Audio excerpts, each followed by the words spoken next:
Análisis jurídico, mirada crítica y sin rodeos, para entender lo que está realmente pasando en el país. Esto es En qué está Chile, donde la verdad se examina y las ideas se enfrentan. Comenzando ahora, solo por Mises TV.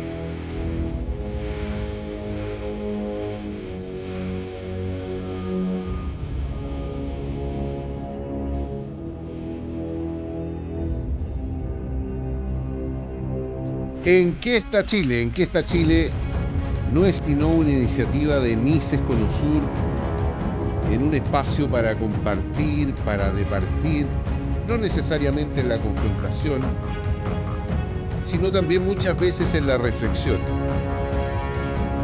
La reflexión no es sino una inflexión del alma, es intelectual, es aquella que nos permite en alguna ocasión mirar el camino que hemos recorrido, revisitar aquello que hemos sabido.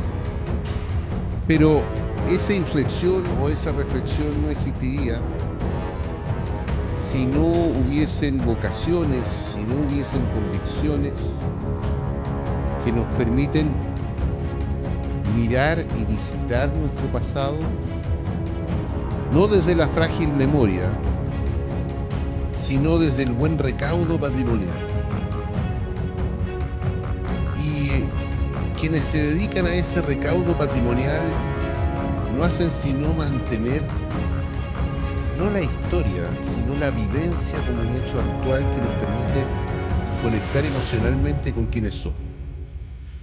Si este programa se llama ¿En qué está Chile?, es porque existe un presente en que estamos, sin que ese presente existiese si no es por un pasado a buen resguardo. Por eso estar con Marcelo Villalba es un momento singular, es un momento en que nos sentimos honrados, porque es el director del Museo de la Guerra del Pacífico, que convoca vocaciones, historias y emociones. Así que, Marcelo, tenerte aquí es particularmente importante para nosotros, sobre todo en esta hora de Chile en que intentamos explicarnos muchas cosas que a veces no podemos comprender. Qué agrado saludarte, qué agrado tenerte.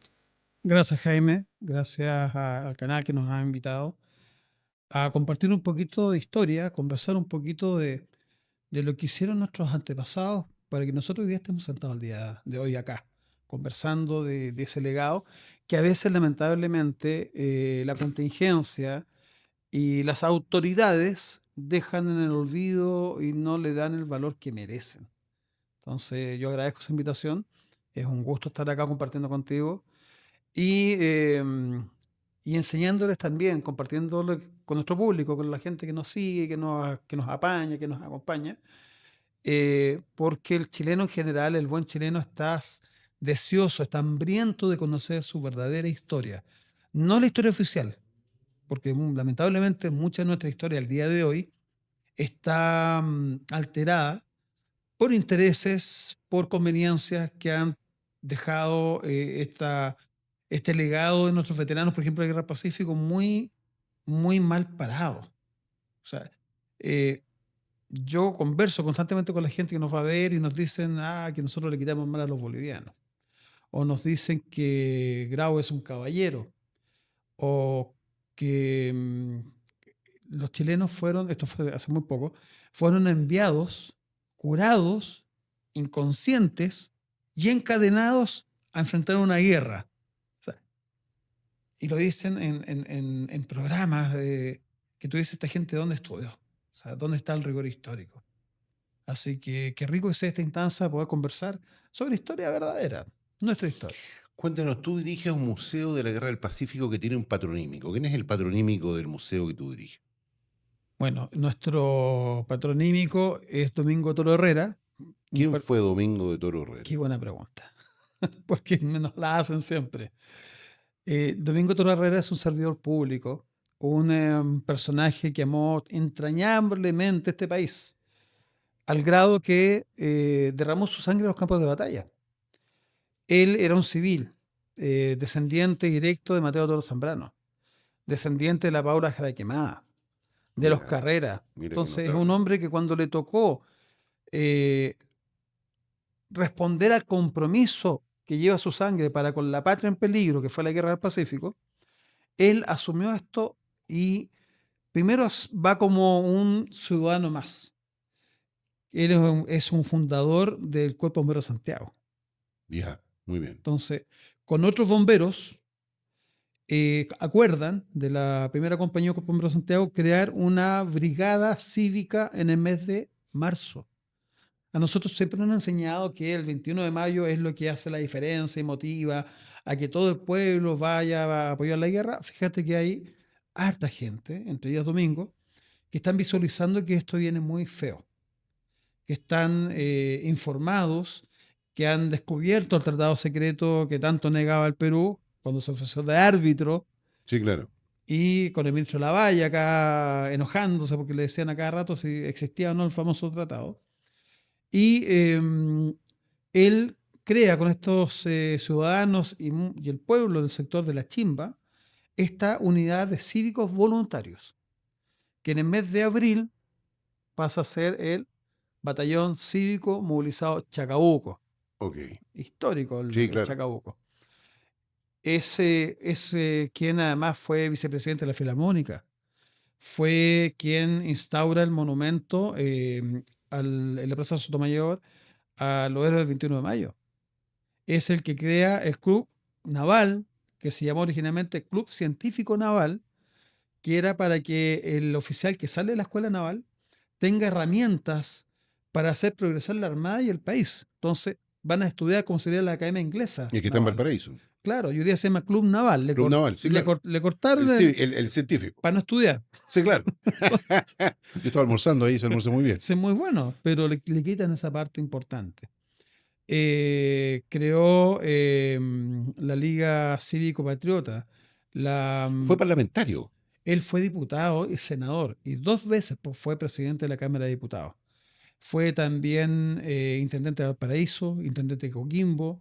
Estuvo a cargo de Correo y Ferrocarriles por allá por el año 1888, cosa que a él adoraba los trenes. Tú y el museo pusieron en valor a este personaje y ustedes donaron un cuadro, si mal no recuerdo, a la Cámara de Diputados, que está en el segundo piso de la Cámara, Exacto, está al lado de al la lado de la oficina. presidencia Sí, y de señor. la Secretaría General, al lado de Miguel Landero y del presidente de la Cámara. Así es, que estupendo. Para nosotros fue una victoria, porque fueron 12, 14 años de ofrecerlo, que nos decían que no, que no. Y un buen amigo diputado al cual le agradecemos, que se llama Luis Pardo, que hoy día vuelve a ser diputado. Ah, Luis Pardo, sí, claro, Sí. claro. Volvió a ser diputado, efectivamente. Chile gana con él como diputado. Yo lo conozco personalmente y es una persona Es un hombre bien consistente. total, Luis. probo, Sí, trabajador, sí. y con él logramos llevar esta gigantografía, Domingo, porque es una gigantografía Sí, de claro, 2 sí. metros y medio. Sí, claro. Entonces Es de los cuadros grandes que hay es en la para que Cámara. no se olviden de lo que hizo Domingo en el Congreso. Entonces, él trabajó entrañablemente él creía que el progreso de Chile se hacía de 2 maneras: con el estudio, y él fundó bibliotecas, de hecho, de su propio bolsillo, en el centro de Santiago, y colegios, como el colegio más antiguo La Serena, el colegio de niñas, lo funda él en 1885. Y él estudió en el Instituto Nacional y estudió también en los Sagrados Corazones. De los Sagrados Corazones pasó al Instituto Nacional. Ah, egresado a mi colegio. Sí, Entonces. y se Muy bien. tituló después de ingeniero. Es una persona, como te digo, realmente loable. Él creía que el país, aparte de la educación, lo hacía a través de que el tren llegara a todos los puntos del país. Lo encuentro notable. ¿Cómo nace tu museo? El que Bueno, tú diriges. mira, el museo ya lleva 3 décadas 30 años. y formalmente con personalidad jurídica en el 2013. Muy bien. Pero hicimos un trabajo Importante. largo. Pero parte producto de que constantemente, de muy chico, yo veía que los profesores se equivocaban enseñando historia. Entonces, en esa época, tú recordarás, no teníamos internet, No. era todo no, biblioteca, Era todo biblioteca. diccionario, Había que Icarito. saber investigar. Entonces, ¿qué hacían los profesores cuando yo les rebatía? Me castigaban y me mandaban a hacer trabajo de investigación. Ah, muy bien. Entonces, yo les traía el trabajo de investigación que ratificaba lo que yo les decía, y Notable. generalmente se quedaban con los trabajos, no me los Ya. entregaban. Y me di cuenta de la necesidad, revisando, yo visito los museos de Chile de los 10 años, la falta de rigor histórico sobre el tema y la falta de reconocimiento de los veteranos 79. Llega un momento terminado, es que tú le preguntas a la gente quién está en el billete de 1.000 pesos y la gente no tiene idea. Bueno, de aquí viene el dramático artilugio verbal que habla del sueldo de Chile. Claro, la luca. Claro, no, pero el sueldo de Chile es la lógica de que nuestros veteranos vuelven a Chile Ah, por y no supuesto. son reconocidos prácticamente en nada. Años después, por cierto que sí. Uno lee Veterano de Tres Guerras, por ejemplo, y se da cuenta de que hay años después un reconocimiento en la elipse del campo de Marte, actual Parque O'Higgins, antes Parque Cusiño. Y debiera volver a llamarse Parque Couceño, Sí, efectivamente, porque Cusiño es el que lo donó. el que lo donó. Sí. Pero se verificó un abandono de nuestros veteranos de guerra cuando vuelven a Chile. Un abandono económico, un abandono social. Debe ser muy tremendo que un muchacho parta a los 20 años, tenga que aprender a matar en la guerra y vuelva a su país sin necesariamente alguna calificación de oficio y no tenga que hacer. Y entonces se van conformando una serie de organizaciones y sociedades de colaboración para con nuestros veteranos. Muchas de las cuales incluso construyeron mausoleos para que estos fueran... Cuéntanos un poco de esa dimensión. Mira, nosotros vamos rectificando harto de esta historia que se ha contado, se ha formado. Yo siempre comento que hay una historia oficial y hay una historia real, ¿ya? Por ejemplo, los amigos bolivianos, la historia oficial es que nosotros les quitamos el mar. Ellos jamás nacieron con mar. De hecho, invaden Chile en el año 1826 con un coronel irlandés a cargo. Vamos a contar el detalle. Entonces, cuando tú le dices esto, el boliviano queda en shock. O decirle a los peruanos que ellos fueron los que provocaron la guerra del Pacífico. Nosotros Sí, claro. tenemos documentación, pero Sí, no, si eso está acreditadísimo. entre Prado, Daza, como el Perú empuja, y tú le preguntas a la gente en general y te dicen, no, si el Perú fue llevado por Bolivia a la guerra. No. Perú tenía intereses particulares. Totalmente. además. Fue el que inicia todo esto a partir del famoso tratado de 1873. Pero efectivamente hay cosas que no se saben y que se confunden a veces. Nosotros tenemos dos tipos de veteranos de la guerra. Muy bien. Uno que fue reconocido Muy bien. y los que quedaron en el abandono. Y te voy a hacer el mejor de los ejemplos. Tú y yo vamos a la guerra. Llegamos a Antofagasta juntos. Primer combate, Calama. Yo voy a pelear en Calama y me gano una acción. Es reconocida para medallita, una acción. Tú no peleas, tú te quedaste atrás. Yo avanzo hacia Desembarco Pisagua. Y tú te quedas cuidando Calama. Tú no participas, No, claro. pero fuiste movilizado. Sí, claro. Dejaste tu familia, tus hijos fueron creciendo. O sea, estás en el teatro de guerra, pero no Son estás en la 6 primera años. línea. Exacto. Después yo me voy a Dolores y a ti te mandan a cuidar Pisagua. Tú no participas, pero cuidas Pisagua. Exactamente. Después me voy a Tarapacá. Conquistamos Tarapacá, después la famosa batalla de Tarapacá, que nos costó 800 hombres. Sí, claro. Y después nos vamos a Tacna. Entonces tú cuidas Tarapacá. Después yo avanzo a Arica y a ti te dejan cuidando Tacna. Entonces, cuando termina la guerra, yo puedo tener 7, 12 acciones, 5 acciones o una. Y me van a pagar por cada acción. Y yo además recibo medalla. Tú fuiste movilizado, que es la mitad prácticamente del ejército, Sí, claro. pero no recibes nada. No recibes ni pensión ni medallas. De eso se habla y la gente no tiene idea a veces, la gran mayoría no tiene idea, no conocen esto. Hasta la ley de 1907. Muy bien. En la ley de 1907 hay mucha gente también que había quedado fuera. Por ejemplo, yo soy Villalba y me ponen Villa Alta. Pues se equivocó el personaje, claro. el sargento que tomó la nota. Obvio. Entonces, durante toda la guerra yo fui Villa Alta. Yo, oye, pero corríjame el apellido, no te preocupes, y después te lo corregimos. Termina la guerra y a mí no me reconoce nadie y yo tengo que probar que soy Villalba. Que tú eres Villalba y que el anotado Villalta eres tú. Exacto, y que tengo que además llevar testigos para eso. Muchos de los testigos se murieron de viejos, se murieron por enfermedad, se murieron en el combate. Entonces tengo que pedirle al jefe de la unidad, que también se morían temprano, Pucha, tenemos a Pedro Lago. Imagínate, ya estuvo en la toma de Arica y el comandante a cargo era Pedro Lago 55 minutos en la toma del Morro. y se murió Pedro Lago en el 84. Entonces, en 1907, ¿quién me sirve de testigo? Sí, claro, Entonces, para afuera. Y mucha gente quedó hacia quedó afuera. en esa condición. Y los otros recién fueron reconocidos en 1924.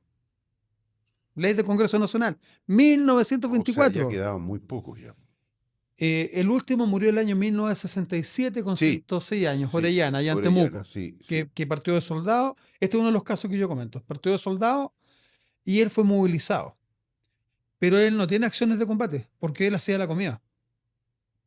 Entonces, los compañeros, cuando estaban desfilando ya veteranos, 1910, 20, 30, 40, 50, lo molestaban, le hacían bullying. Él lo dice en sus memorias. Porque Ya. decía, ¿y vos qué me estás haciendo acá si ni Ni peleaste? pelear. ¿Y qué les decía él? Pero gracias a que yo te hacía la comida, tú podés Tú pelear. podés pelear. Y fíjate que fue el último veterano y con el grado general de la República, Ah, mira que por la notable. antigüedad. Mira que notable. Entonces, la vida lo premió. Estamos en el mes del mar, conocido como el mes del mar, el mes de mayo. Dicen en mes de la Armada de Chile, ¿verdad? Sí, claro. Y aquí vamos a hacer una corrección histórica también. A ver, En mayo tenemos dos fechas.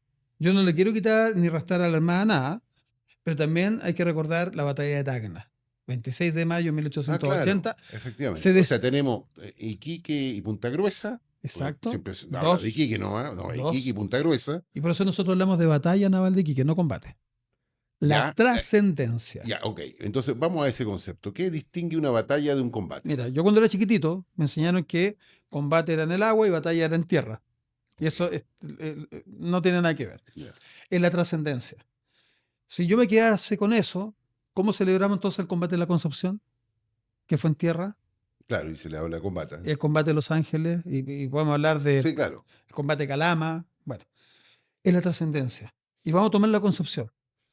El combate de la Concepción, nosotros tenemos 82 compatriotas que murieron ahí, no 77, son 82.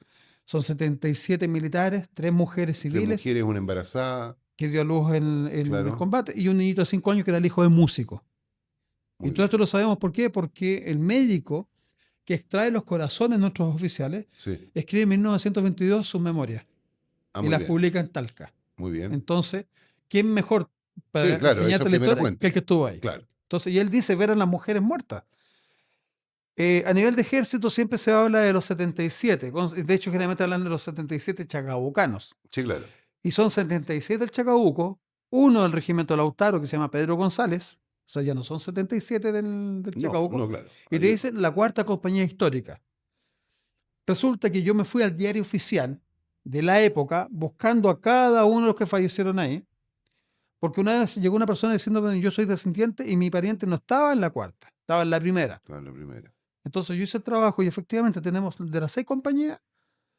Entonces cuando el O sea, ejército... no todos eran entonces del mismo Ya, regimiento. entonces nosotros tenemos que pedir que rectifiquen, aunque cuesta de repente que estas instituciones hagan Sí, caso, claro, porque está en la memoria colectiva, pero es se una falta repite de el error respeto. durante muchos años. Pero es una falta de respeto a la Sí, memoria claro. Sí, histórica claro. de ese Pedro González que era de otra unidad.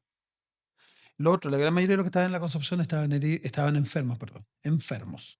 No estaban en plena capacidad, se estaban recuperando de malaria, de De malaria, claro. disentería. Bueno, es que después de la llegada del ejército chileno a Lima, y que es conocido pues, genéricamente además por la gobernanza que hace Patricio Lenz. mediante Patricio Lynch, Exacto.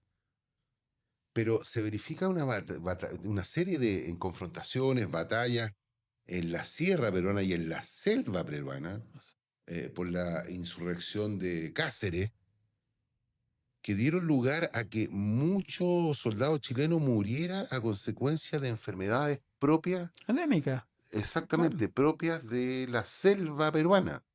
Mira, nosotros tenemos desde fiebre amarilla, disentería, viruela.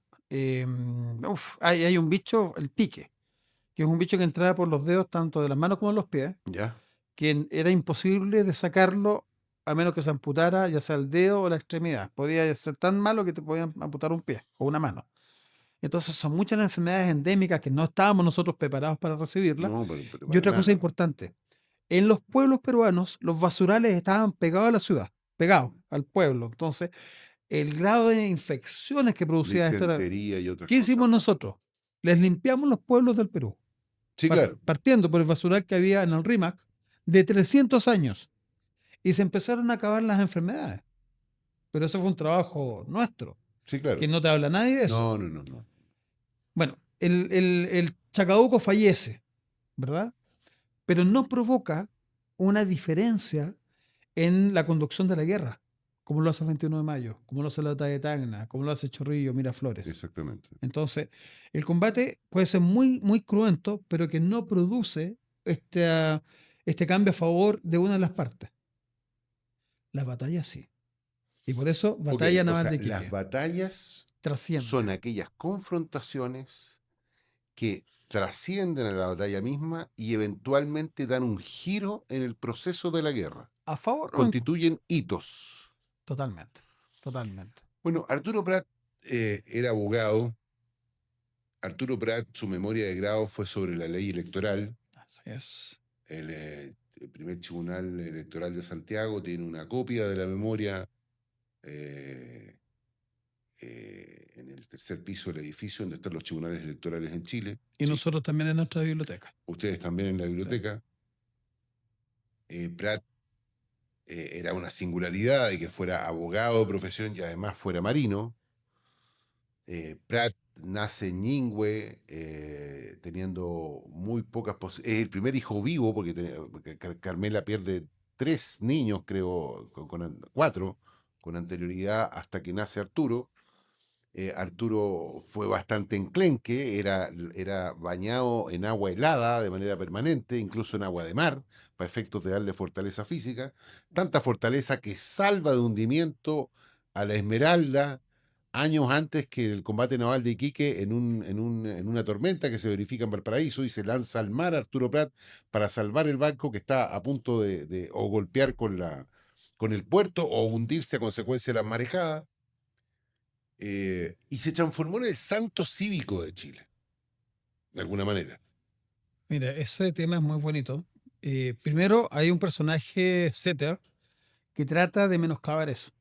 Eh, Escribe Prat Santo Secular y dice que es un constructo de la oligarquía.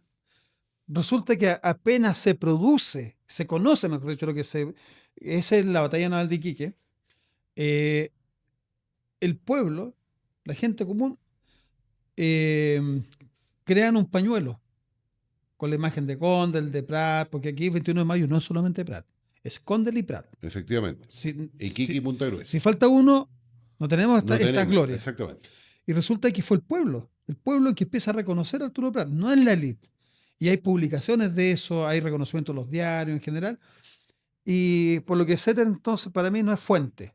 Es un tipo ha manipulado mucho la historia, escribe bonito, todo lo que tú quieras y todo, pero y lo toman algunos historiadores en Chile como fuente. Y el tipo no, igual que la Carmen McEvoy. Ah, de Perú. Uf, olvídate, en el libro Es una que historiadora peruana, ha sido varias veces entrevistada por medios de comunicación, ha estado en Chile varias veces. trabajó en Chile además. Y hace un par de libritos acá, entre ellos Los Guerreros Civilizadores. Ah, claro, que establece la tesis de que el ejército chileno y Chile en general siente la obligación ética de civilizar al Perú, que uno ha de entender entonces de que eran bárbaros. Eso es lo que dice ella. Y que nuestra altura moral era superior y que el chileno veía al Perú como un bárbaro que había que efectivamente... no, olvídate, es un libro, es una... Disculpa que diga este término, es una mugre de libro. Yo lo hice pedazo en redes sociales. Lo estudié completo, intento invitar a que veas todas las anotaciones que tengo. Y hay un par de cosas. Entre línea y línea, ella siempre dice, Chile trató de quitarle la riqueza al Perú.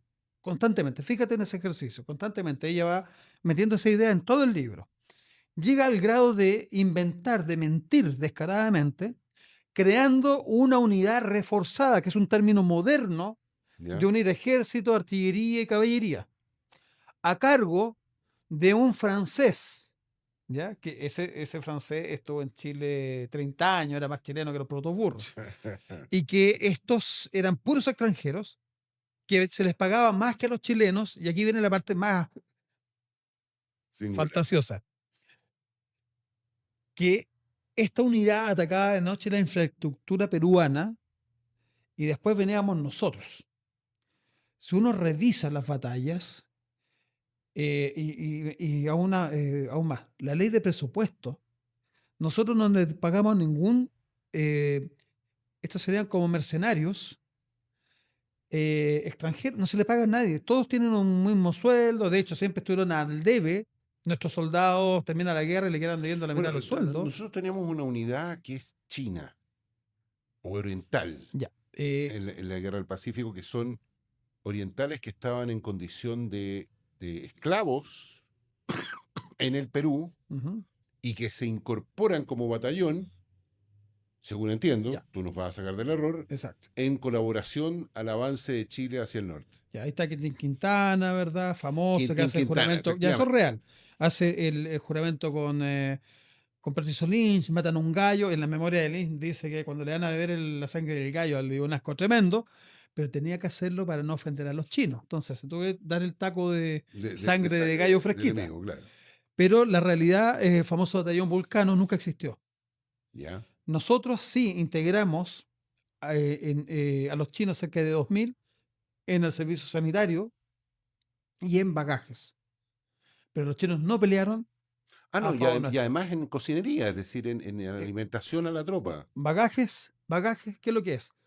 Son todos los que tienen que entregar las balas, los cinturones, los zapatos, el equipamiento Muy en bien. batalla y dentro de cuando el regimiento está haciendo su ejercicio, no está en batalla, se te desgastó un cinturón, entonces te reparan, te Muy lo bien. devuelven. ¿Y Quintín Quintana qué función cumplió? Quintín Quintana tiene una función muy especial. Primero era un multimillonario en la época.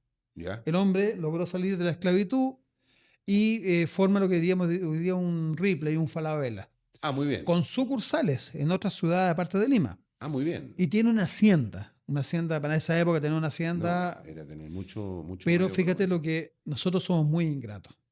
Nosotros le debemos a Quintín Quintana una calle, una placita, le debemos un monumento como mínimo. Él realizó labores de inteligencia al lado de Domingo de Toro.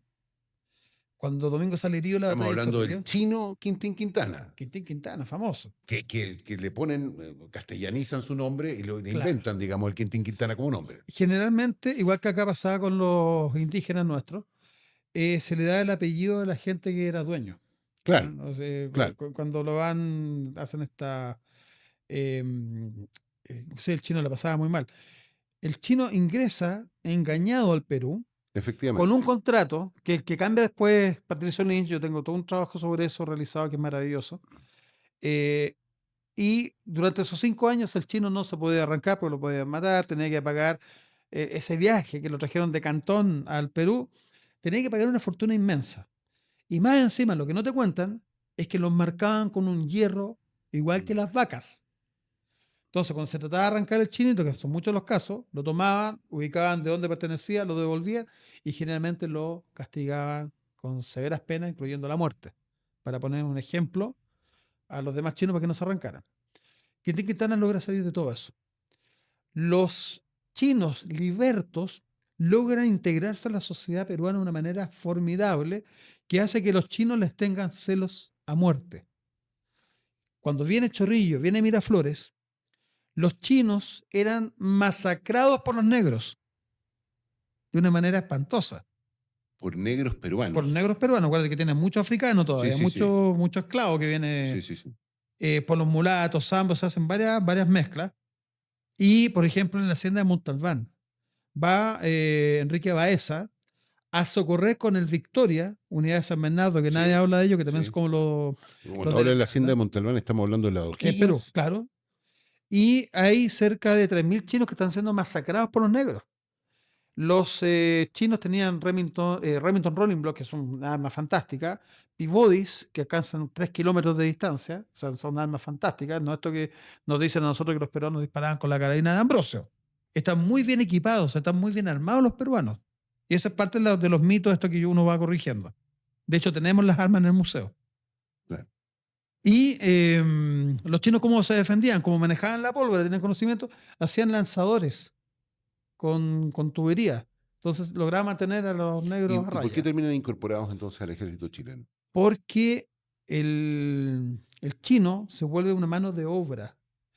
Primero les sacamos la condición de esclavo. Muy Se bien. cambia el contrato. De hecho, Patricio Lin cerró casas para siempre que trataban de doblar la esquina con los contratos y al final él establece que deben tener la misma condición laboral que cualquier otro ciudadano peruano. Y el que incumpla se va preso. Y se le cierra la empresa de trata de trabajo, ¿cómo se llamaba? Y entonces este batallón oriental es el que provee al ejército chileno de la reparación de la denominación que diste tú. Entregar las municiones, entregar el Correcto, equipamiento, especialmente en correcto. combate. Y también, ojo, los de bagaje tenían prohibido andar armados, tanto los chilenos como los Ok, chinos. y Quintana en particular, ¿cuál es el Los rol que juega? organiza, los organiza a todos y Perfecto. realiza labores de inteligencia. Él se Ya, entera que los montoneros están siendo ayudados por algunos empresarios, por algunos hacendados. Entonces se da con esa gente.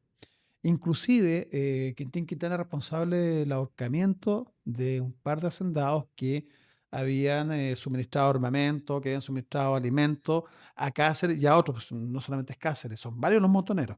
Céspedes, por ejemplo, que era un cubano, que fue más inteligente que Cáceres. A Céspedes nunca le ganamos, nunca lo pudimos pillar y después se fue, una vez que perdió Perú, se fue a otro país a hacer sus cositas ya.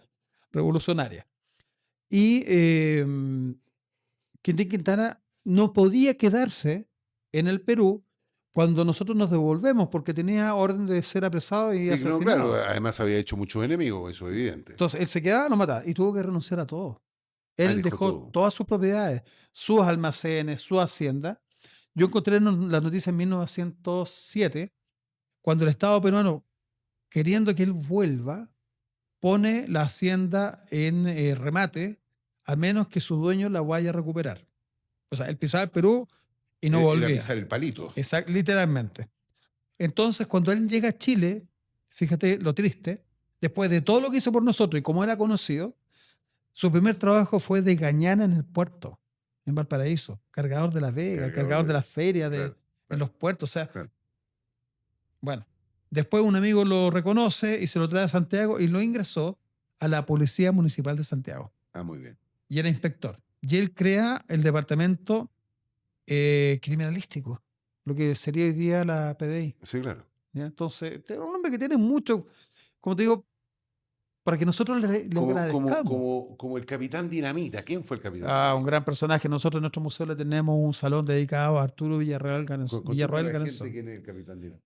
Contémosle a la Arturo, gente. Arturo Villarreal Garenzón es un chilote, hijo de un personaje importante y de una irlandesa nacionalizada en Estados Unidos.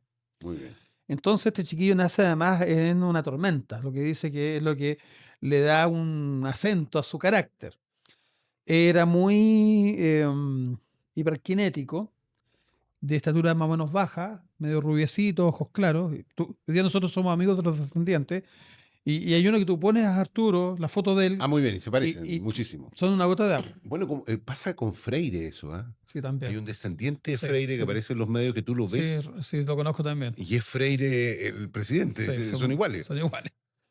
Eh, Y había un secretario de los juzgados de los antiguos juzgados del crimen de San Miguel, Ramón Freire, que tú lo veías y era idéntico a su tatarabuelo, idéntico. Tú veías a Ramón Freire, el Imagínate. presidente. Yo tengo la memoria. Pasa también con un descendiente, perdona, pasa con un descendiente de Carlos Condel. En este momento se me va el nombre de él, pero que es idéntico a Carlos Condel. Mira, yo conozco por la línea directa a Carlos Condel. Yo soy amigo bueno, se murió la nieta, de la tataranieta y la bisnieta. Y todas son rubiecitas, son del mismo Sí, sí, estilo sí, de sí, sí. irlandés. Correcto. Bueno, Si bien la mamá era peruana, pero muchos de estos son inmigrantes que llegan al Perú. Y sigamos con este chileno, el Capitán claro. Dinamita. Bueno, mira, Quintín Quintana, voy a terminar con eso, pasa al municipio de Santiago, fallece en 1911, Ah, muy se bien. le sepulta en el mausoleo de la Policía Municipal de De Santiago, Santiago, que fue regalada después, cuando se crea Carabineros de Chile, este mausoleo. mausoleo se le regala a Carabineros. Y yo fui hace unos años atrás a buscar a los veteranos porque ahí están enterrados también los del Batallón Bulnes. ¿Ya? ¿Quiénes son los del Batallón Bulnes? Es la Policía Municipal de Santiago y la Guardia de Cárceles de Chile El que, antecedente de Gendarmería. que dependían, perdón, de la Municipalidad de Santiago. Muy bien. Gendarmería nació en la Comuna de Santiago y de la Municipalidad de Santiago. Y yo les doy clase a los gendarmes de este tema. Y van a la guerra, 3 años. Es el municipio que paga, los vecinos de Santiago son los que pagamos. Digo, pues yo nací y criado en la Comuna de Santiago. Pagamos este batallón, el Estado no les pasa un peso porque la municipalidad dice, esta es obligación nuestra. Son actos altruistas muy lindos. Llegan los chiquillos después de 3 años de guerra y al día siguiente están trabajando. ¿Tú crees que le dieron No, vacación? no, no, no, no. Nada, a trabajar al día siguiente. No, no es la lógica de los niños de cristal de hoy día. Se mueren estos cabros, reconocidos. Ah, y un detalle importante, todos los veteranos de la guerra, todos, reciben del Congreso Nacional la calidad de beneméritos de la patria. No todos los héroes de Chile son beneméritos de la patria. No, claro. Todos los veteranos 79, ejército, armada y civiles que participaron en la guerra, porque también a los civiles nos dejan afuera, Sí, claro. y hay varios mártires, reciben esta condición de benemérito de la patria. ¿Qué significa? Que son héroes permanentes de la República. Ya te voy a contar cómo hemos encontrado varios mausoleos donde están siendo tirados a las hueseras. Y este mausoleo yo lo fui a visitar, dice Policía Municipal de Santiago en general, y no encontramos a ningún veterano del Bulnes porque los tiraron a la huesera cuando Carabineros asume el mausoleo. Entonces hay una deuda histórica Es muy importante. tremenda. Los tiraron a la huesera, no queda ninguno, ni siquiera que esté en Quintana. Lo mismo pasa con el monumento que está en la Alameda a los héroes de la Concepción, ¿no? Que está totalmente depredado, que nosotros llevamos 20 años pidiendo que le pongan rejas como a otros monumentos, y le robaron todos los medallones, las letras, que cada cara que tiene el monumento tenía De abajo, Rebeca Mate. justamente, pero mandado a hacer por Domingo Toro. Ah, mandado a hacer Sí, por el ex parlamentario él se lo pide a la oficial Rebeca. del ejército chileno. ¿Y por qué? Porque el Chacabuco nace del Chacabuco de línea, nace del Chacabuco cívico. Sí, claro, eso nos Ignacio contaba hace un Carrera momento. Pinto es primo Es primo. de Domingo Toro. Y Domingo de Toro es descendiente de Mateo Toro y Zambrano. Y de los Carreras, y la Pablo Quemada, como te digo, entonces Notable. están ¿Y emparentados. qué pasa? Nos contabas con con la Ya. estatua, con el monumento. El monumento de Rebeca Mate. está completamente depredado, está olvidado. Le robaron unos medallones de bronce fantásticos que llevaban el rostro de cada uno de los héroes. En cada cara, en la parte superior, eso lo arrancaron con galleta, con chuzo. Es un trabajo de mucho tiempo y nadie miró. No dice nada. En la Alameda nadie se dio En cuenta. la Alameda esto está más o menos frente a la Embajada de Brasil, ¿no? Frente a la ex embajada de Brasil y al lado del Metro de los Héroes. ¿Y por qué se llama el Metro de los Héroes? Por los héroes de la Concepción. Sí, claro. De hecho, el monumento estaba ahí en la esquina, donde está hoy día la estación de metro, y fue corrido y dado vuelta para que se pudiera construir El ingreso a la estación. Claro, Domingo Toro Herrera estuvo 3 décadas luchando por ese monumento. Lo logra, en 1922 se puso la primera piedra y en 1923, el 19 de marzo, se inaugura. Y con bombo y platino fue una cosa maravillosa. Hay una foto que nosotros tenemos en el Museo de Domingo, donde un periodista le pregunta a él, ¿y qué va a hacer ahora don Domingo, ahora ya que logró este monumento? Y él dice descansar. Y fallece 5 semanas después. Notable. Seguimos Arturo en ¿Qué está Chile? Gracias a Mises Conosur. Seguimos en un instante. Tu serie favorita, tu película favorita, comenzaron con una historia escrita. Una historia que se escribe en un formato especial para ser leído por directores, actores, productores, directores de arte y toda la gente que está detrás de la realización audiovisual. Ese formato es el formato estándar del guión y eso es lo que empezaremos a aprender a partir de este lunes. Te espero en nuestro taller de guión para que tu creatividad se muestre de manera audiovisual y que todos puedan verla. Nos vemos.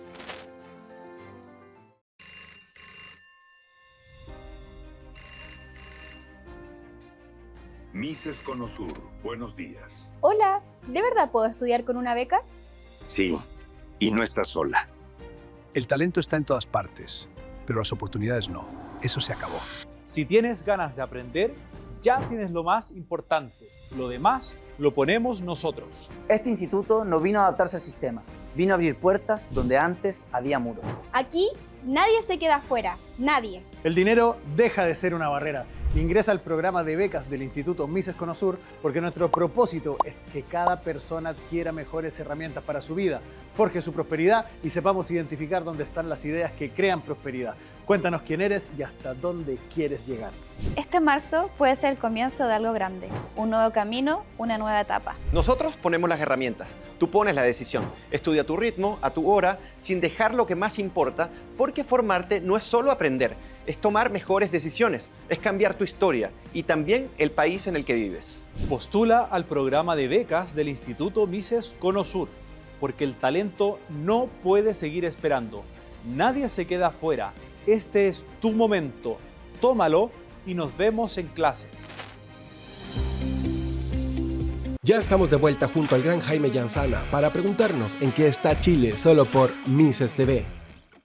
Aquí estamos en Mises Conosur con don Marcelo Villalba, quien tiene a su cargo la dirección del Museo de la Guerra del Pacífico en Santiago. Y recorríamos algunos elementos que forman parte de la historia y nos habíamos detenido un instante en el Capitán Dinamita. ¿Quién fue el Capitán Dinamita o el General Dinamita? Mira, la gente de cariño le llama a este personaje general. Nunca tuvo el cargo, pero se lo merecía. Nosotros en nuestro museo le tenemos un salón dedicado a su memoria. Él es un personaje muy interesante que, te comentaba al principio, había nacido en Chiloé, su mamá irlandesa, hacendada en Estados Unidos, después vino a parar acá a Chile. Él es fundador del Cuerpo Bombero Santiago, junto con Domingo, y es un trotamundos. Él aprende 7 idiomas, maneja 5 profesiones, entre ellas química, matemáticas, Estuvo en geografía. China, estuvo en Australia, Viajó, en creo Estados que Unidos. 15 veces al mundo, así sin exagerar.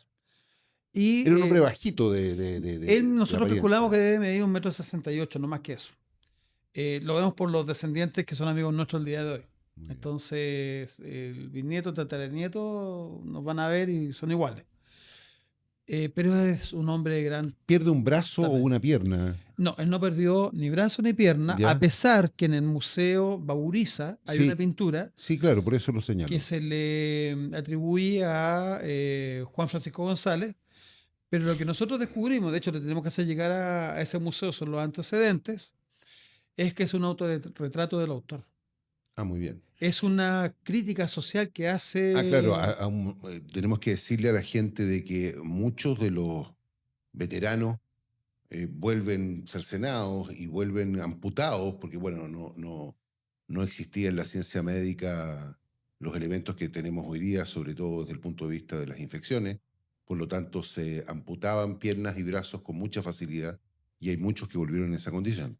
La potencia de las armas, ametralladoras, cañones de tiro rápido, los nuevos cañones Krupp, o sea, son muchos los que llegan minusválidos. ¿Y el Capitán Dinamita, cuál es la función que cumple? Mira, Arturo lo que pierde de joven a los 13 años son 2 dedos de la mano. Eso. Eso es lo único que perdió. En la Guerra del Pacífico queda lesionado de una pierna por 2 balazos que le llegan en Miraflores. Muy bien. Pero él no pierde pierna. Nosotros hemos visto publicaciones súper serias donde lo ponen que perdió las 2 piernas, pero volvió a trabajar en minería. O sea, yo no sé, Mago. debe ser como ¿Y cortadito él cómo llega a ser experto en explosivos? Mira, él recorrió el mundo y en su tiempo, cuando llega a China, viene el tema todo esto del conocimiento de la pólvora, y él además trabaja como pirquinero y se va para la fiebre del oro de California. Y es de los pocos chilenos que le fue muy bien. Pero él era una persona muy generosa, muy altruista, muy humano. En uno de estos viajes, cuando regresa con todo su oro, con toda su fortuna, desde California a Chile, en la costa de Chile se le hundió el buque. Y él se encuentra nadando muy bien hasta que ve a 2 pequeños de 9 y 11 años que se están ahogando. Y él tiene que decidir entre su entre su fortuna oro y los niños. Y y él opta por suelta los su niños. cinturón que tenía oculto y salva a los checocos. Bueno, él desactiva todas las bombas que tenía el ejército peruano colocado en los faldeos del Morro de Arica. En Arica, en Chorrillos y en Miraflores. Bien, entonces se atrapan o se apresan a los ingenieros peruanos Mira, que estaban a cargo. es un ingeniero, Un Almor. ingeniero. Almor, que Ya, está con unos ayudantes, y al ver a los chilenos en Azapa que se están acercando, unos oficiales de caballería, calculó mal y hace reventar las minas casi 30 metros antes. Los chilenos dan contra el suelo el susto, la expansión en general de la onda expansiva, pero se recuperan, no hay ningún muerto, y lo agarran, lo atrapan. Y él hace un plano indicando más o menos dónde estarían las minas. No fueron desactivadas todas, pero Arturo Villarroel hizo un gran esfuerzo. el capitán Dinamita, Arturo Villarroel, el que Claro, hace el hace esfuerzo un gran esfuerzo. Ahora, ¿cómo ingresa de Arturo pesquisar dónde están y las minas. cortando la mina con su corvo? Y hay otros oficiales de tercero de línea que cuando atacan, ellos también están cortando los cables con sus corvos. Ok, Pero ahí el que manda es Arturo Villarroel. También él tiene una misión muy importante a medida que van avanzando los ejércitos chilenos, las unidades chilenas, que es proveerlos de agua. Él tenía un conocimiento de geología y de explosivos. Y él, como yo le digo el Moisés chileno, ¿ah?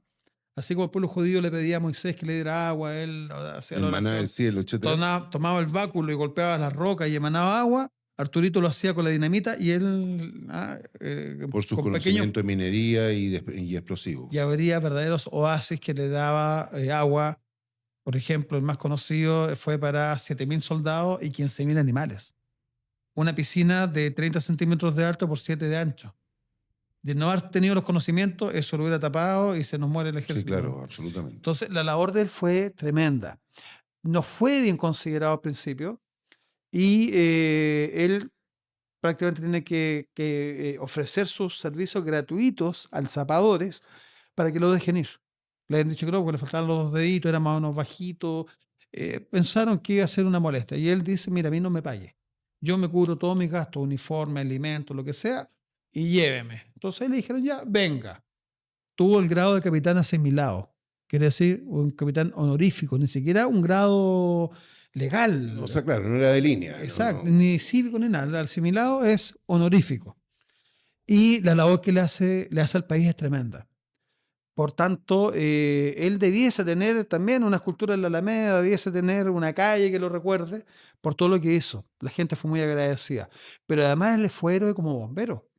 Él llega al incendio de la iglesia de la Compañía. Nada menos. Salva a cientos de personas. 1863. Efectivamente, que la historia dice que mueren 2.000. Por mi experiencia de bombero, por todo lo que yo he estudiado, investigado esa iglesia, yo creo que es el doble de víctimas. No vamos a narrar el estado de muchos cuerpos, pero... No, estaban calcinados, algunos parte calcinada, parte... Y bueno, y se hace una fosa común al ingreso Exactamente. del actual cementerio general. Se dejan de contar.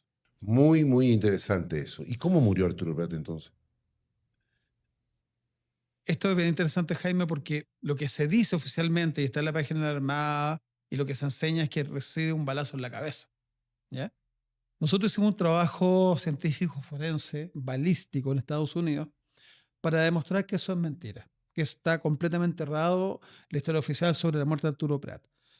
Prat, en el libro que yo traje para que lo puedan ver acá, viene una reseña importante de parte de Luis Moon, que fue amigo personal de Arturo Prat, que fue además abogado, diputado, director de la Biblioteca Nacional. Pero lo importante es que en esta época es contemporáneo a Prat, fueron compañeros de curso. Y ahí... Leamos lo que dice. Salían balas contra los temerarios asaltantes, cayeron al fin traspasados de plomo. Prat, al pie de la torre, aldea pocos pasos atrás. Y un negro de la chusma, que salió a cubierta, sino al verlos en tierra, ultimó con un golpe en la cabeza al bizarro comandante. Aldea más desgraciado, sobrevivió algunos días cruelmente herido. De hecho, falleció Aldea el 24 de mayo de 1879 en la mañana. Bien, entonces Prat salta desde la Esmeralda al Huáscar. Vamos a hacer una aclaración también. Saltar se ha tomado siempre como que te tiras de arriba hacia abajo. Yo siempre cuento que el salto largo es en horizontal. Sí. Esas son terminologías. Pero según el informe que entrega Vicente Segers, Muy bien. hace un plano. Él estuvo ahí, fue guardia marina. Prat le da el mensaje a su querida Carmela, que si yo me muero. A través de este- Segers, sí. claro, dígale, mi querida Carmela, que mis últimos pensamientos son para ella y mis hijos. Hace un dibujo y dice que es un par de metros más alto el Huáscar que la Esmeralda. Entonces, lo que en realidad hizo Prat fue escalar. Entonces, nos van cambiando mucho de las cosas que nosotros ya conocemos. Si Segers vivió eso, estuvo al lado, vio el Huáscar pegado a la Esmeralda.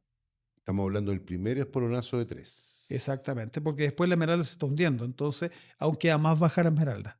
Aún así, 3 veces fue intentado ser abordado el Entonces, Huáscar. Prat encara al Huáscar.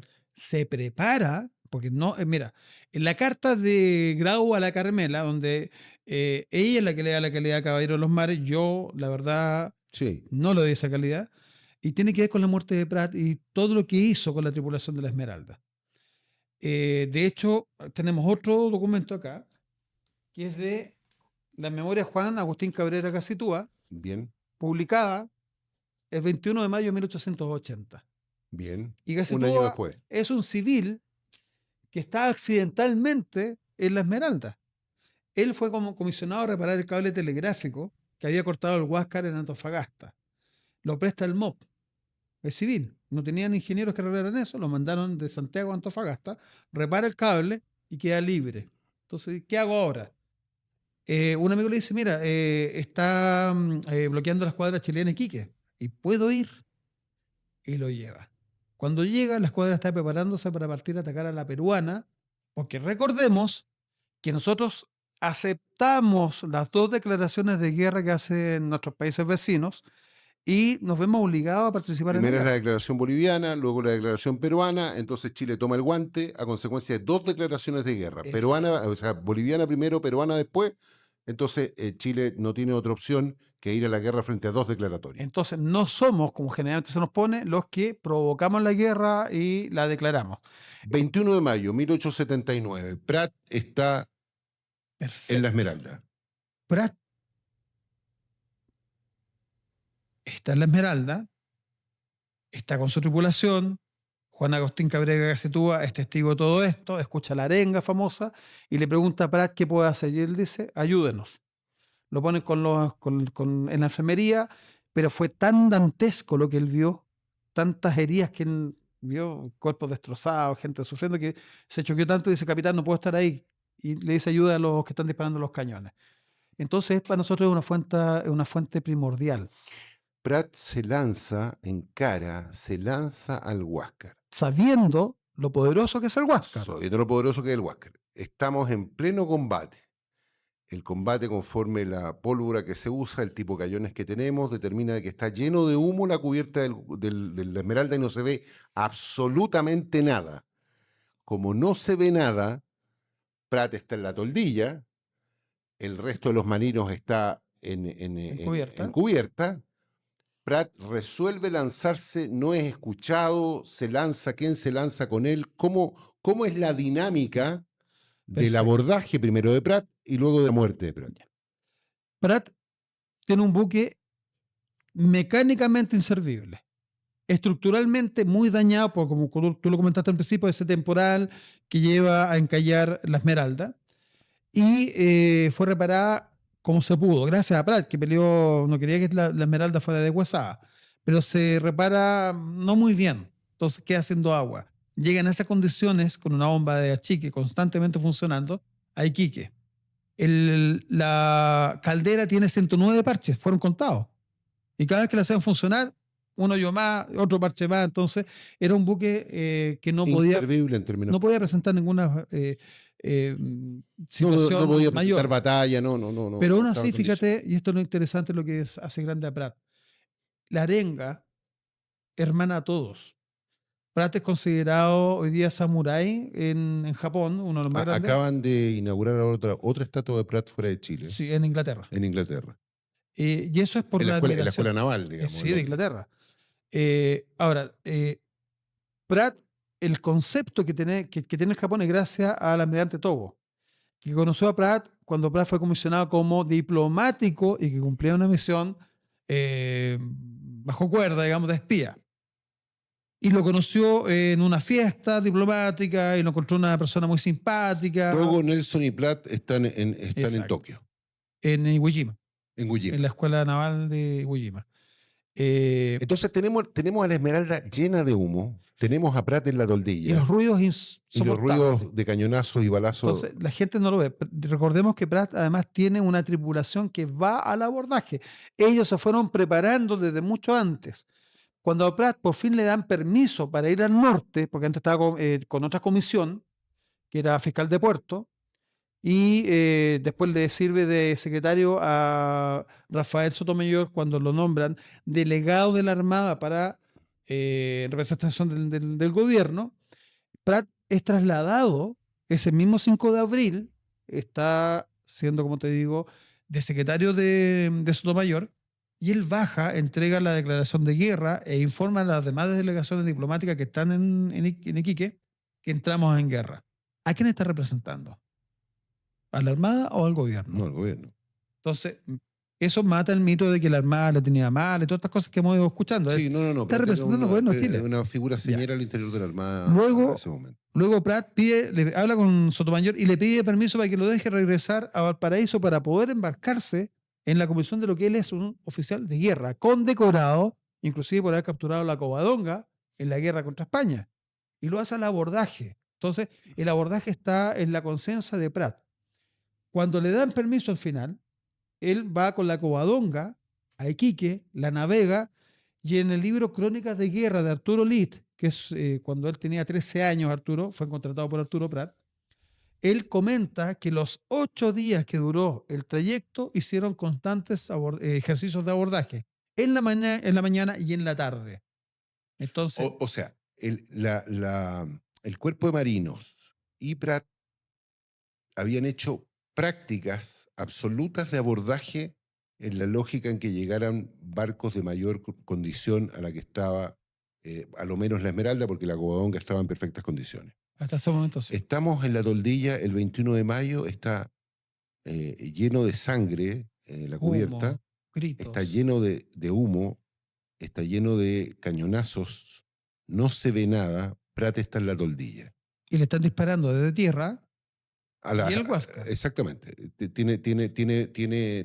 Está siendo cruzado, digamos, por balazo en ese minuto. Pratt grita al abordaje, no es escuchado, está un marino con él. ¿Cuál es la dinámica que se verifica? Cuando el Huáscar decide exponer a la Esmeralda, al ver que no se rinden, al ver Y que no hay minas. es importante, porque el día anterior ellos estuvieron haciendo ejercicios Exactamente. con unos barriles, y ahí está el ingeniero de nuevo, Juan Agustín Cabrera Gacetúa, que se queda sin materiales. Pero la gente de Iquique pensó que la Esmeralda estaba protegida por estos barriles que hacían de minas, ¿ya? Que son estos barriles herméticos con explosivos. Cuando Grau se entera y se da cuenta que no hay, entonces lanza es cuando hace un ataque excesivo de fuerza. Lo que la gente, Llevábamos 3 horas de batalla, ¿no? lo que las personas no saben, partió esto a las 7 de la mañana. Sí, claro. Lo que las personas no saben generalmente es que aquí está la Convención de Ginebra metida. Ah, claro. El primer país que firma las condiciones que establece la Convención Internacional de Ginebra es Perú en el mes de abril. Nosotros la ratificamos en el mes de junio con el Perú y julio con Bolivia. Entonces, y también hay tratados internacionales. Cuando tú tienes un buque que no tiene capacidades defensivas, porque la artillería de Pratt es obsoleta, absolutamente obsoleta. No, rebotaban los. Mira, esto los es como un cañonazos. avión de la Primera Guerra Mundial con un F-16. Sí, no tiene ninguna posibilidad. Ya- Toda la artillería rebota frente al Huáscar. ¿Ya? Y la Esmeralda, de la Esmeralda le tiran muchas bombas de mano, granadas de mano, cosa que están en Vitalco de Grau. Pero aquí yo hago una reflexión pequeña, pero importante.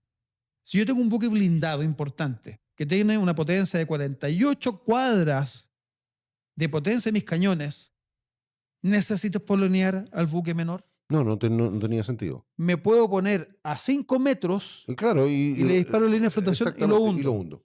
Pero resulta que hay un diplomático que está en Iquique, que llamado Puig, Catalán, igual que Prat. ecuatoriano, ya, de origen catalán efectivamente, y que se da cuenta de algo, yo me leí hace poco sus memorias, y él dice, el Huáscar dispara o muy cerca o muy lejos. ¿Qué pasa? ¿No quiere dañar a la Esmeralda? ¿La querrá capturar? Y ahí viene el verdadero sentido de lo que quiso Grau. Aquí nosotros cambiamos la historia. La verdadera historia se repone con nuestro discurso. Grau no quiere destruir la Esmeralda. Por eso tiene horas de lucha y sus tiros son o muy cortos o muy lejos porque son amenazantes. Las primeras víctimas de la Esmeralda, perdón, son de tierra por la artillería de Buendía, donde Prat tiene que trasladar el buque y ahí Grau se da cuenta que no tiene minas que la protejan. Pero no se acerca porque están las minas, se acerca porque no la quiere destruir. Él está tomando buques chilenos y se los está llevando como presas de guerra.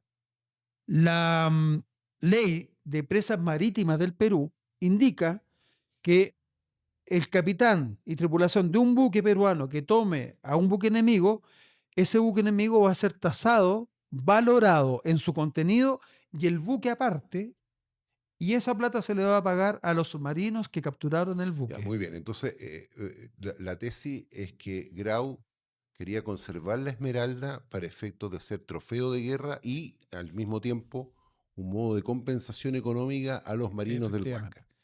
Y entonces por eso dura tanto rato la batalla, pero en definitiva, cuando Grau se da cuenta de que no hay minas rodeando la Esmeralda, por lo tanto la Esmeralda está en términos prácticos desarmada, ¿por qué opta por la fuerza excesiva con el espolón?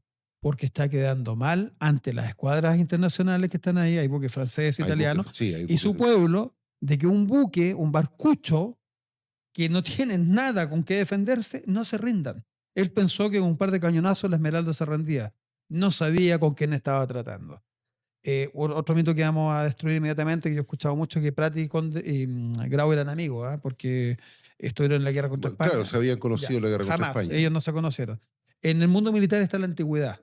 Muy bien. Y tienen muchos cursos de antigüedad de diferencia. Y un teniente no va a ser amigo de un capitán de navío jamás, a menos que sean parientes. Muy bien. Entonces, matamos ese mito al tiro. Bien, entonces Grau cambia su estrategia de combate tanto porque se da cuenta que está quedando mal con lo que denominaríamos hoy día sus pares o la prensa o la prensa de la época, que están tomando nota, digamos, lo que pasa, porque dura demasiadas horas un combate respecto a una nave que no tiene ninguna capacidad defensiva. Exacto. Y entonces opta por el espolón para hacer un efecto publicitario e inmediato. Perfecto, ese término me gustó, publicitario. ¿Por qué razón? Porque no era necesario ocupar el espolón. Solamente con dispararle la línea de flotación, un par de tiros, ese buque se hundía. Ya estaba mal en la quilla, por el tema de que había sido mal arreglado. No está dando nada de velocidad, ya reventaron las calderas. Grau, como dice Juan Agustín Cabrera Gacetúa, quiere sangre, se quiere vengar. Quedó mal, lo están haciendo pasar por incompetente, teniendo un buque de última generación blindado ante un buque antiguo, dañado, que una tripulación insolente no se rinda. Entonces, Prat apostó al abordaje y Grau cayó en la trampa. Grau decide tratar de acabar lo antes posible con el buque chileno. No era necesario arriesgar el buque. Y después te voy a contar el precio que pagó el Huáscar con esto. Quedó chueca aquí. Perfecto. Le quedó chueco el espolón más de 1 metro. Sí, claro. Y le impide navegar en forma recta. Y no puede navegar derecho. Entonces, ¿fue astuto de parte de Grau usar el espolón? No, claro que no. Fue absurdo, fue un excesivo uso de fuerza, porque no solamente usa el espolón, sino que además revienta los cañones de quemarropa. En el primer abordaje no pasa nada porque Grau al atacar ese esquivado, se logra correr un poco la Esmeralda. Se le pone en diagonal. Sí, con lo poco le queda de caldera. Por lo tanto, en el fondo se acoplan la parte curva del espolón con la parte curva de la popa de la Esmeralda, se acoplan. Exacto. Y es cuando Prat pasa el abordaje, tiran unos ganchos que fueron cortados por un marinero peruano al cual le dispararon. Y Grau, al ver esto, rápidamente echa el buque atrás. Nunca pensó que lo iban a abordar. Jamás en su vida pensó ser abordado. Se lanza Prat. ¿Con quién? Prat Sargento se lanza Aldea, ¿con quién? Canabe y Hay un tercer Jorge. Sí, Hay ya me un voy a tercer acordar. marino, hay un tercer, pero no Sí. importa. Ugarte. Ugarte, ya. Este Entonces, chiquillo, ya, de hecho, Ugarte, como anécdota, cae al agua. te voy a contar una anécdota, cae al agua, se salva, pero después muere en el Huáscar. Cuando el Huáscar era chileno, con Ya. Thompson, atacan en Morro de Arica Ah, claro. y se defiende un buque que a nosotros nos han enseñado siempre que era inservible, el Manco Cápac. Los dos buques blindados de Estados Unidos de la época de la Guerra de Secesión, según el presidente Prado y los almirantes peruanos, eran la esperanza del Perú, más que la El Manco independencia Cápac. y el Huáscar. ¿Por qué razón? Porque tenían cañones de 500 libras. Ah, muy bien. Entonces, Prat se lanza Pasa el abordaje, al abordaje Canabe y Ugarte caen al agua y Prat sigue con Aldea. con Aldea, ambos por cada lado, por estribor y babor del buque, y caen literalmente juntos. Aldea con 6 impactos de bala. Uno le quiebra el brazo derecho, la pierna izquierda también es quebrada por el impacto de bala, recibe herida en el cuello y en el talón, y queda inconsciente balbuceando. No muere. Prat está herido, lo que se señala, que lamentablemente cuando fue llevado su cuerpo a la morgue del Perú, a la morgue de Iquique, se le hace solamente la autopsia en la cabeza. ¿Ya? Y es el médico peruano que indica que tiene un hundimiento en la parte alta de la frente en forma diagonal que termina en la parte alta de la ceja. ¿Ya? Entonces, él habla de un golpe y tiene hundimiento. Una bala de la época tiene una velocidad de 480 metros por segundo. Le hubiese volado la cabeza. Le parte la cabeza en dos, la revienta. Ya. Entonces, ese mito del balazo aquí no corre y es más grave todavía. Porque Grau está frente en su castillo de mando, mirando al comandante Prat, cuando aparece el marino Portales, se sabe su nombre, Sí. apellido, todo. Este marino Portales, como anécdota, estuvo viviendo en Chile y se casó en Chile, antes de la guerra. Ah, ya, muy bien. O sea, muy agradecido el Sí, caballero. sí. Y aquí viene una violación a las leyes internacionales de época. Se trata de un capitán de navío que está al abordaje en un barco enemigo y es muerto de esta manera. Claro, a ver, el capitán de fragata, Arturo Prat, Claro. es un O sea, comandante. conforme a las leyes de la guerra, la No. muerte limpia hubiera sido la muerte por balazo, al apresamiento, pero no un golpe. Eso es un asesinato. Es un asesinato. Prat no se puede defender y le dan el golpe con el fusil porque bien indica Grau en su bitácora que las armas que tenía el Huáscar, muchas de ellas se echaron a perder, se le rompió el resorte. Entonces no pueden disparar. Esta persona, en vez de tomar preso al capitán chileno, toma de la trompetilla la mitad del fusil, lo usa como masa y la cantonera, que es la parte de madera, termina en otra pieza metálica que se llama cantonera o rompecráneos, que se usa para eso. De la misma forma, fíjate, nosotros vemos la falta de humanidad en el tema. Se le revienta la cabeza y Grau está mirando y no hace absolutamente nada para evitarlo. Las mirillas de la torre de mando son grandes, la voz del comandante es potente, los marineros no tienen menos de 1 metro y permite este asesinato. Por eso yo te comento, aquí hay un uso excesivo de fuerza en todo sentido de la palabra. El sargento Aldea. El sargento Aldea no recibe nunca atención médica. Quedó en el lugar, al lado de la torre artillada, 8 horas prácticamente de que parte el combate, la batalla, y el Huáscar llega después a Punta Gruesa, ve al buque Independencia encallado, que ya vamos a hablar de eso, y sigue persiguiendo por horas a la Covadonga. Como no la puede alcanzar, después se regresa a Punta Gruesa, quema el Independencia y después vuelve a puerto, y el sargento Aldea siguió desangrándose con 6 impactos de bala. 2 miembros quebrados y nadie lo sacó de su lugar. Ya no hay peligro de combate mientras está persiguiendo la Covadonga. Ignacio Serrano cae herido y esto está en el testimonio de esta gente. Esto yo no estoy inventando nada. Está en el testimonio de los que sobrevivieron, de los que vieron esta masacre. Es trasladado del castillo de proa. Serrano, que intenta quemar el Huáscar. Eso al final, cuando lo trasladan. Claro. Pero ¿cómo lo trasladaron? El Huáscar tiene piso de madera con unos remaches grandes, metálicos, para sujetar el piso. Y lo han arrastrado de los pies, 60 metros. A Serrano. A Serrano. De los pies. ¿Tú crees que lo tomaron de los No, brazos? no. De los pies. Imagínate esos remaches esos tornillos, Sí, cómo le claro. habrán dejado la cabeza, la Sí, espalda. claro. Entonces, no se condice esta calidad de caballero de los mares con lo que él le hace a la tripulación. Lo llevan a un camarote al lado de la rueda de gobierno y es donde Ignacio intenta dar vuelta una lámpara, logran apagar el incendio y misteriosamente el chileno muere.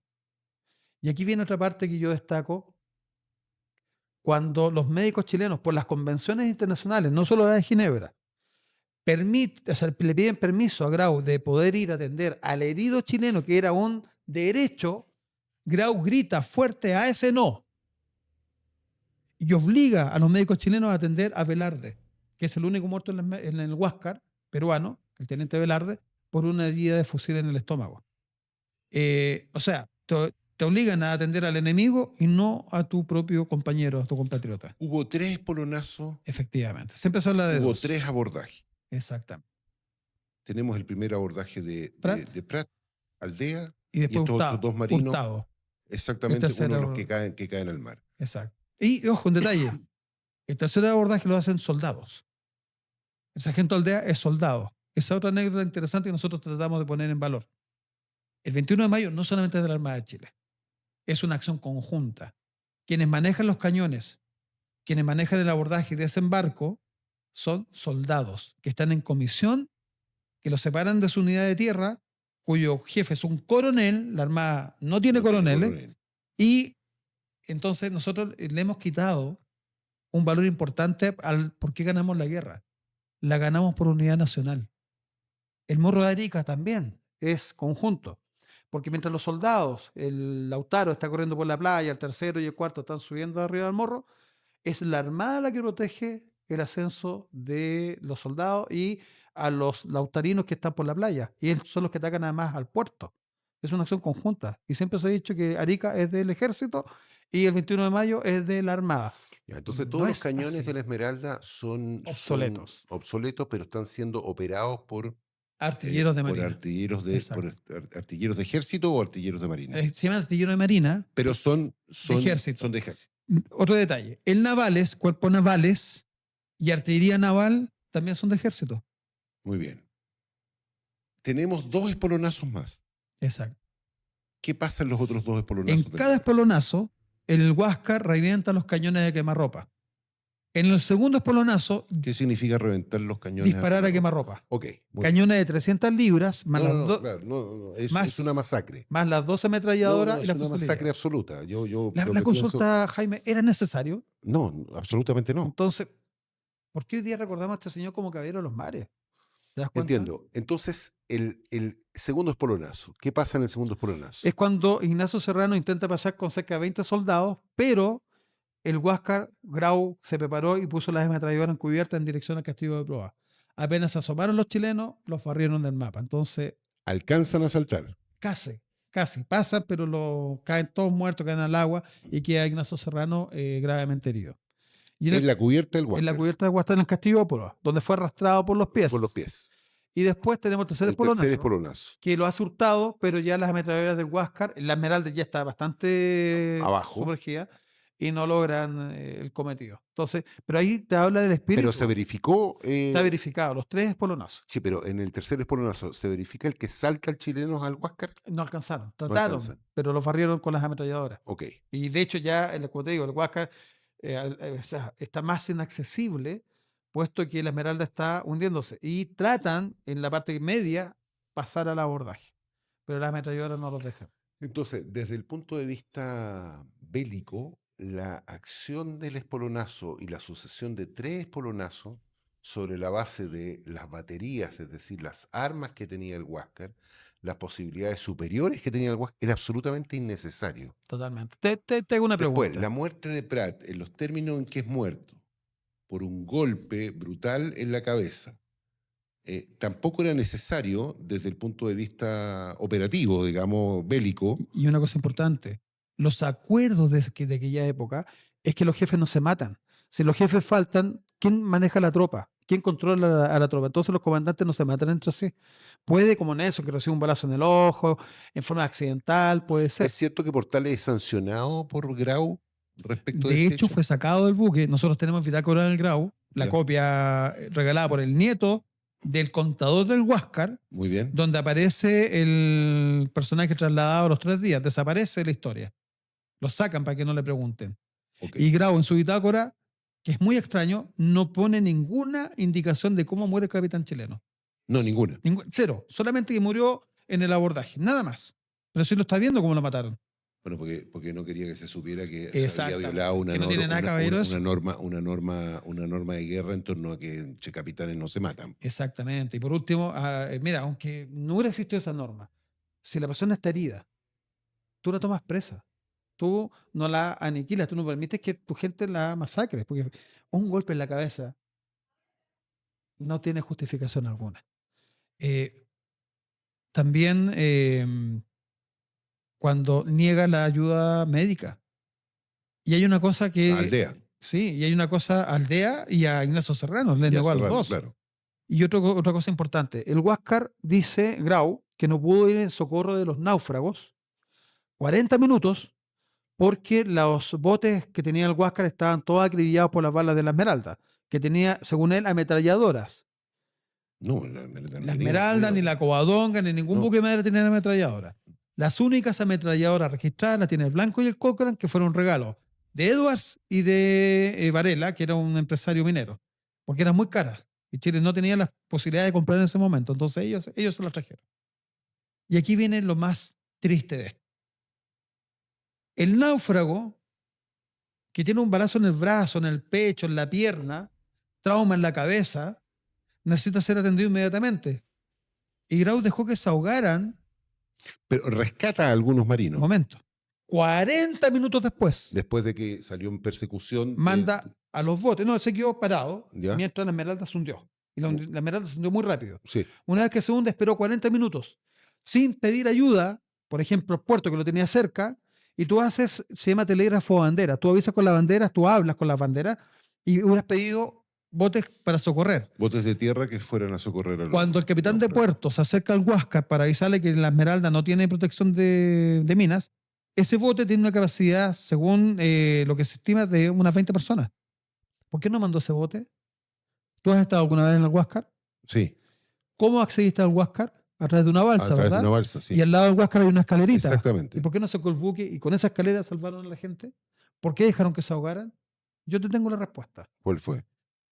Si yo tomo a los heridos, yo, Grau, tomo a los heridos, mi buque se transforma en un buque hospital y tengo la obligación de dejar de luchar. De inmediato. Entonces me tengo que sacar al puerto y dejé de luchar. Pero eres el comandante y él quiere saber qué pasó con la independencia y qué pasó con la Covadonga. Entonces él no quiere dejar de luchar.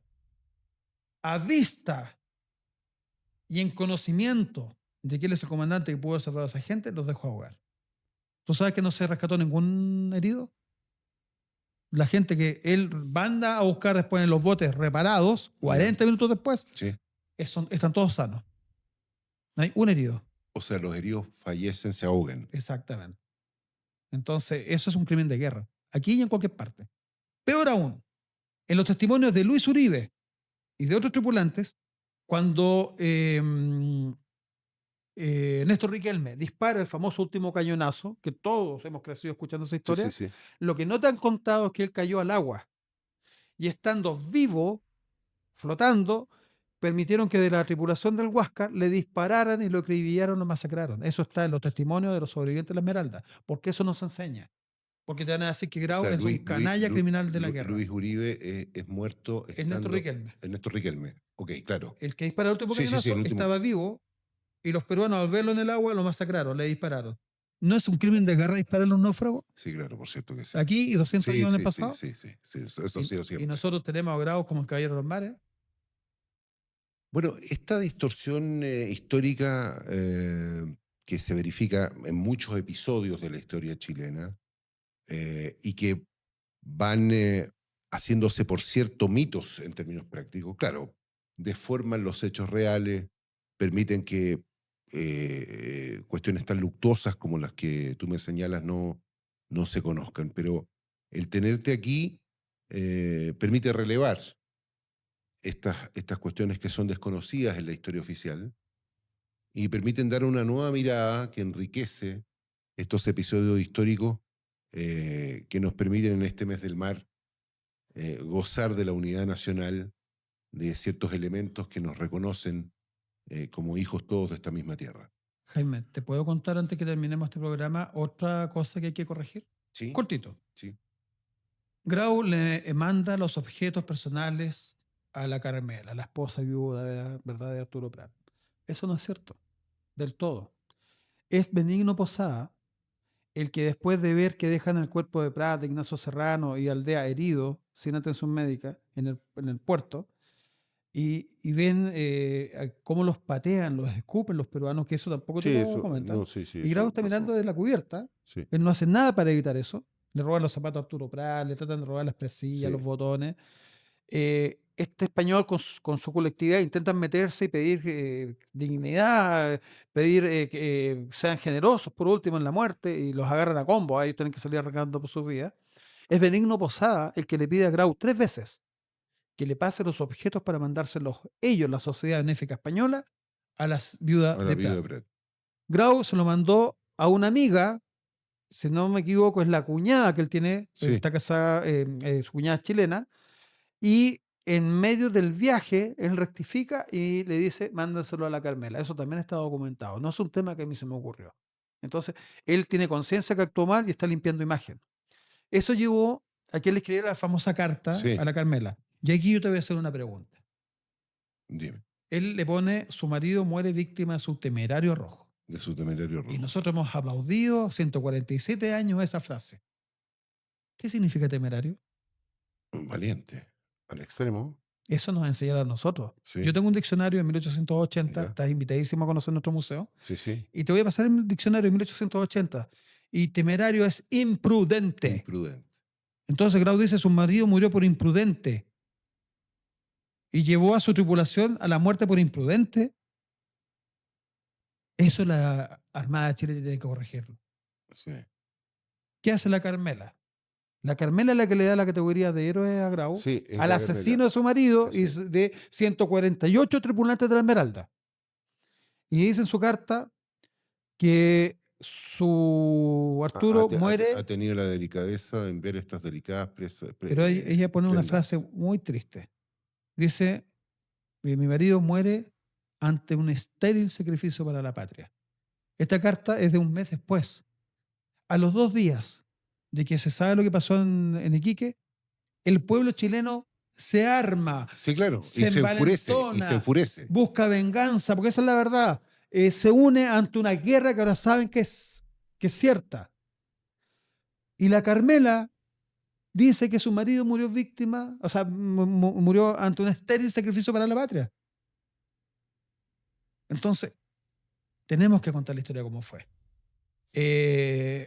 Arturo estuvo a punto de renunciar, está en mi libro acá, en el libro de Luis Mon, perdón, en 1874, titulado Abogado y todo, estuvo a punto de renunciar a la Armada porque la Carmela constantemente le decía que Sí, renunciara. claro. Porque se iba en barco a las operaciones naturales. de la Pero época. también la Carmela viene de una muy buena familia y ser marino en esa época no es ser marino el día de hoy. Correcto. Entonces era medio pelo. Entonces él No, y además iba a ganar más como abogado que se como supone. marino. Y Prat en la carta le dice que lamenta desde decirse lo que le dijo que iba a hacer, renunciar a la Armada, pero que no lo puede hacer en virtud que tiene que mantenerla a ella y a sus hijos. Y como abogado recién está partiendo. Sí, claro. Que si bien tiene un estudio con un socio, Sí, sí, sí. él no puede mantenerse ni su familia si no es con la Solamente Armada. si no es con la Entonces, Armada, claro. es una carta maravillosa que deberíamos conocerla todos, donde vemos la actitud de la Carmela hacia Prat. Y ella está enojada porque Prat fallece. Está enojada porque no renunció a la Armada. De hecho, no sé si tú sabías, le prohíbe a su hijo incorporarse a la Armada, a pesar que la Armada le dio becas, le dio de todo, para que el hijo, Arturo Chico, ingresara a la Armada. Él, de adulto, le hace caso a su mamá, pero ingresa al ejército. Fue teniente de artillería 2 años. Ah, mira. Y sus nietos también se los prohibió, no le hicieron caso y uno de ellos fue comandante jefe de la Armada. Entonces, estas son historias que no se conocen. Ella constantemente evita que Prat sea enterrado en una tumba pública como es hoy día, porque ella lo quería solamente para sí y no quiere gente que le esté molestando. Sí, claro. Nunca participó de ninguna No, de ningún acto actividad, público. No. como si lo hicieron muchas viudas Sí. y damas de sociedad, Sí. para buscar fondos para las huérfanos, para las viudas, para los heridos, para los enfermos. Ella se negó constantemente. Entonces, aquí O vamos sea, quedó muy viendo. dolida, naturalmente. Sí, pero que hubiera sido muy distinto si ella hubiera tomado una participación diferente, cómo el pueblo hubiera reaccionado a eso. Y lo otro, ella recibe una pensión muy, muy grande. Ella recibe una pensión de 4.000 pesos primero, que fue ascendida a 2.000 pesos más, entonces recibe 6.000 pesos. ¿Tú sabes cuál era el sueldo de un almirante en esa época? No. 300 pesos. Ah, entonces era un... Y todos hablamos que quedó pobre. No. Y cada hijo recibió 500 pesos hasta su mayoría de edad o que se casaran. O sea, no, perdón, 1.000 pesos cada uno. O sea, está recibiendo. Eran tres los que sobrevivían luego de la muerte dos. de la mayor. Claro, Dos. murió dos. uno y quedaron dos. Sí. Murió la mayor, claro. la hija mayor. Entonces. Estando Prat embarcado. Exacto. Y que la Carmela no le dijo. O sea, lo mantiene al día, pero no le informa de que murió. Exacto. Y otra cosa también, la Carmela quema todas sus cartas. Todas las cartas que ella le escribió a Prat las quemó. Las que pudo quemar. Hay dos que sobrevivieron. Yeah. Esta carta que te hablo yo acá, y la respuesta que le da la Carmela a 2 páginas de Prat en tiempo de la guerra, pidiéndole que le contara qué pasaba con la familia, con sus hijos, con ella, que él no sabía, que estaba lejos, ¿verdad? Está enfrentando, arrastrando la muerte posiblemente. Y la Carmela le responde: me duele la cabeza, me duele el corazón, tu desgraciada Carmela. O sea, ella no quería que siguiera en la Armada. Exactamente. Prat, definitivamente. Prat tiene entonces 2 guerras. Sí. Tiene la psicológica. Y tiene la guerra en la familia. Y el tema del valor, el tema de su responsabilidad como marino, como comandante. Cuando él llega a Iquique, él se le da la posibilidad de elegir buque. Lo que desmiente esto que William Rebolledo le tenía mala, que lo hemos escuchado también, yo lo escucho de chico. Y además lo deja a cargo del bloqueo. Si yo te tengo mala... No te dejo a cargo del bloqueo, o sea, ni te dejo a cargo ¿te das cuenta? Porque al final las 2 victorias que tuvimos en Iquique, son 2 victorias, vienen en resultado de quién es el Iquique y comandante. Punta Gruesa, claro. El olvidado Carlos Condel. El olvidado Carlos Condel. ¿Cómo Carlos Condel? Yo he escuchado a algunos peruanos por ahí, uno que hoy día lo están metiendo preso por actos sediciosos, que estuvo en Chema TV, que Carlos Condel es un miserable, un cobarde que se arrancaba, que ametralló a la independencia en forma sanguinaria. Resulta que Huáscar atacó a la Esmeralda y le mató a 148 tripulantes ametrallándolo por todos lados y nadie habla mal de Grau. Carlos Condel no tiene ametralladoras, todos lo sabemos. No, pues estaba en una goleta, además. La Covadonga pesa 400 toneladas y el Independencia pesa 2004. El Independencia tiene un cañón de 250 libras en la proa, en la popa uno de 150 y a mitad tiene 2 cañones de 150 libras más cañones de 70 libras y ametralladoras y 302 tripulantes. La Covadonga es un barcucho, es una caja goletita, de fósforo. pues es una goleta. Pues. ¿Y qué es lo que es lo glorioso de Carlos Condel? Que no lo podemos dejar de nombrar. Él tiene conocimiento de las costas peruanas gracias al CHOA, gracias a Francisco Hidalgo Ormaz, que copia información peruana y la publica y le pasa a cada comandante chileno un librito que se llama Derrotero de las costas del Perú. Adivinen en qué museo está ese trabajo. En el nuestro. Original y con anotaciones del autor para la segunda edición. ¿Qué es lo que te dice este documento? Usted está entre Iquique y Punta Gruesa, no navegue pegado a la costa porque hay rocas sumergidas y usted va a encallar y se va a hundir. ¿Qué es lo que hizo Carlos Condel? Se dirige intencionalmente. Intencionalmente. Él está dando 4 nudos. Mira, en este librito, en esta memoria de...